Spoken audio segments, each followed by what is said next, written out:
Hello viewers, अस्सलाम वालेकुम। Welcome to my channel learning with Kamal. आज का जो मेरा टॉपिक है जिस पर मैं बात करना चाहती हूँ वो है डिप्लोमेटिक्स एजेंट्स और उनके रैंक्स के वो लोग क्या काम करते हैं और किस तरह से काम करते हैं और डिप्लोमेटिक एजेंट्स असल में होते कौन हैं। Basically the concept of diplomatic agents are to representative the governments और द स्टेट। ये जो डिप्लोमेटिक्स एजेंट्स होते हैं बेसिकली ये जो हैं हमारी गवर्नमेंट को और अपनी जो स्टेट्स होती हैं उनको रिप्रेजेंट करते हैं towards an other country where the agent जो होते हैं आर द लिव और वर्क। जो एजेंट्स होते हैं वो वहाँ पर जाकर रहते भी हैं और वहाँ पर जाकर वर्क भी करते हैं।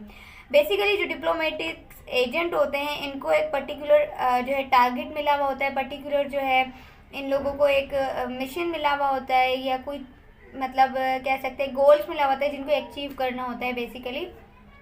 तो वो अपनी कंट्री को छोड़कर दूसरी कंट्री जाकर उसको रिप्रेजेंट करते हैं अपनी कंट्री को, और वो जो उन्होंने गोल जो होता है उनका उसको अचीव करना होता है तब तक वो लोग दूसरी कंट्री में ही रहते हैं। मतलब जब तक उनका गोल अचीव नहीं होता है जब तक वो लोग वापस नहीं आते हैं। ऐसा होता है कि जब ये लोग कोई टारगेट या कोई भी पर्टिकुलर एक प्रोग्राम या प्रोजेक्ट लेते हैं तो जब तक वो कंप्लीट नहीं होगा, चाहे इस दौरान उनकी डेथ भी हो जाती है, तो उन लोगों को वहीं पर रहना होता है।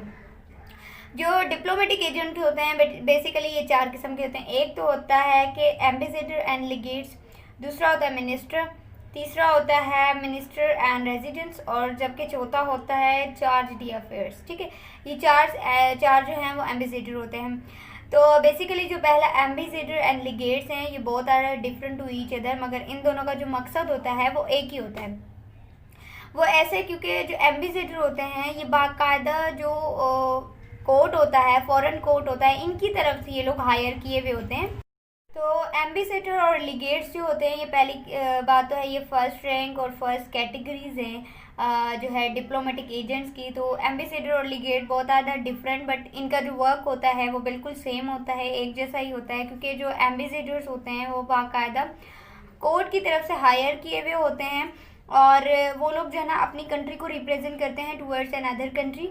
और लीगेट्स का भी यही काम होता है, बट इन दोनों में डिफरेंट ये होता है कि एम्बेसडर जो होते हैं वो बाकायदा बेसिस में जाकर लीव मतलब रहते हैं और वर्क करते हैं और अपनी कंट्री को रिप्रेजेंट करते हैं थोड़ा पॉलिटिकल व्यूज़, ठीक है, और पॉलिटिकल जो भी चीज़ें होती हैं उनके इस पर। जबकि लीगेट्स जो होते हैं उनका सिर्फ इतना डिफरेंस होता है बीच में, काम तो उनका भी सेम ही होता है, एम्बेसडर जैसा ही होता है, लेकिन लीगेट्स जो हैं वो चेंज इसलिए होते हैं क्योंकि जो लीगेट्स होते हैं वो सिर्फ और सिर्फ रिलीजन्स बेसिस पे काम करते हैं। जैसे कि पोप हो गए, ये बेसिकली जो हायर किए जाते हैं ये कोर्ट की तरफ से नहीं, चर्च की तरफ से, या फिर कोई रिलीजियस एक्टिविटी होती है या रिलीजियस टारगेट को अचीव करना होता है, तो ये उसकी वजह से जो है ना वहाँ पर जाकर अपने टारगेट को अचीव करते हैं।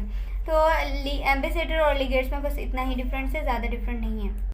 उसके बाद जो सेकंड कैटेगरी होती है वो होती है जो डिप्लोमेटिक एजेंट की, वो होते हैं minister. A minister who are the politician and who are the head of the government and head of the state and who are the making of the making और इम्प्लीमेंटेशन द डिसीजन। बेसिकली जो ministers होते हैं ये decision बनाते भी हैं और implement भी करते हैं, और ये बाकायदा एजेंट्स ही होते हैं, लेकिन इनके पास जो है वो पावर थोड़ी सी कम होती है एम्बेसडर से, क्योंकि ये बाहर जाकर अपनी कंट्री को रिप्रेजेंट नहीं करते हैं बल्कि कंट्री के अंदर रहकर ही अपनी कंट्री के जो है वो डिसीजन लेते हैं। उसके बाद जो थर्ड कैटेगरीज में आ जाता है वो आता है कि मिनिस्टर रेजिडेंट।